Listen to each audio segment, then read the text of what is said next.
And I thought that what you just said was really interesting, that music from childhood is one of the last things to be retained, even in Alzheimer's dementia patients. What is actually happening there in the brain, and what is the positive influence that it has? There's tons of research going on around this, and it's still pretty much a mystery. But there are music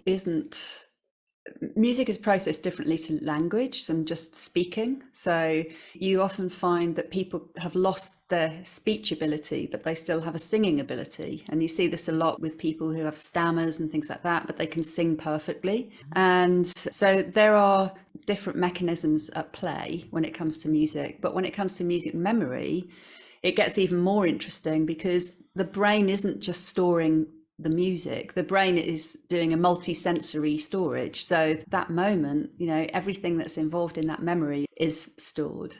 But for some reason, these music memories are very deep. And when I was doing my PhD research, and I interviewed hundreds and hundreds and hundreds and hundreds of people, and just observed so many different people who are now in their 50s, 60s, 70s, how they were interacting with music from their youth, those with dementia and without.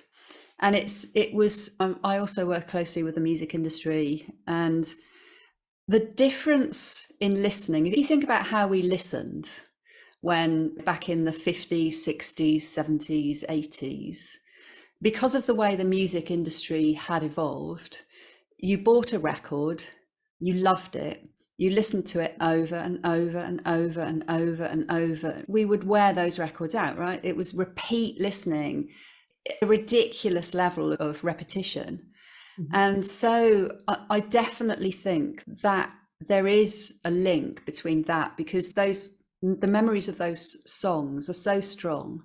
And also during school years, where there's a lot of hormones going, and your first boyfriend or girlfriend, your first kiss, there's so much exciting kind of hormone driven stuff going on during that time as well. But these songs have become like a time capsule. And when we're playing songs to people who can't recognize their family members, that they don't have much normality left in terms of how their memory is operating generally. But if you play a song from their youth, they'll be able to sing the words. In some cases, they'll be able to say where they bought the record, where they used to dance to the songs, or their memories of when they saw that band live or at a gig. It's astonishing that how deep those are. And I'm quite interested to see how, we don't really listen to music like that now. We've got a million zillion songs on Spotify or whatever platform you use to listen to music.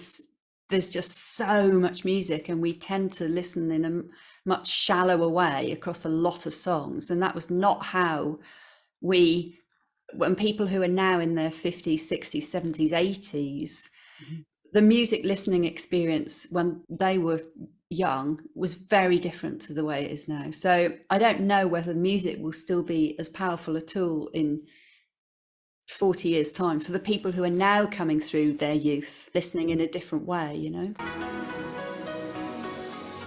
Hi everyone, this is Claudia again. Before you take off, would you like to get a short email from me with some short but sweet fun tips, tricks and updates on all things longevity and lifestyle? This could be cool products that I've discovered, interesting posts or articles I've read, and other fun and helpful things around longevity and lifestyle I've found for you. It's a very short piece of inspiration for you a few times a month. So if you want to receive it, check it out by going to longevity-and-lifestyle.com. That's longevity-and-lifestyle.com, and leave your email to sign up for the next one.